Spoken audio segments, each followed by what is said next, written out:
नमस्कार दोस्तों, कैसे हो आप सब।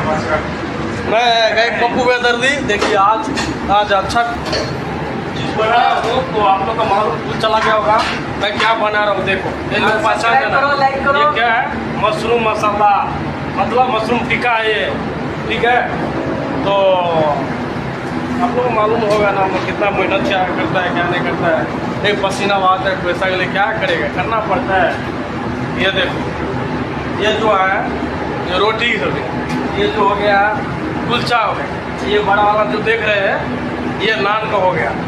और ये अंकल जो है वो क्लीन का काम कर रहा है, मतलब बेटर क्लीन सब काम कर रहा है, समझ गए। बहुत गरीब है, उसको भी थोड़ा प्यार आशीर्वाद देखो। फिर बहुत काम कर रहा है वो भी। और ये छवारी लाल है, ये पूरा क्लीन का काम करता है, पूरा साफ सुथरा करता है, पूरा देखता है, समझ गए। हेल्पर है, समझ गए। तो आप लोग ऐसा ही प्यार आशीर्वाद बना रखो। और हमारा जो चैनल है पप्पू बेदर्दी का, उसको आगे बढ़ाइए, लाइक करें, देख लेना। ये मशरूम टिक्का है, खाने में ज़बरदस्त लगता है। ओके, जय हिंद जय भारत।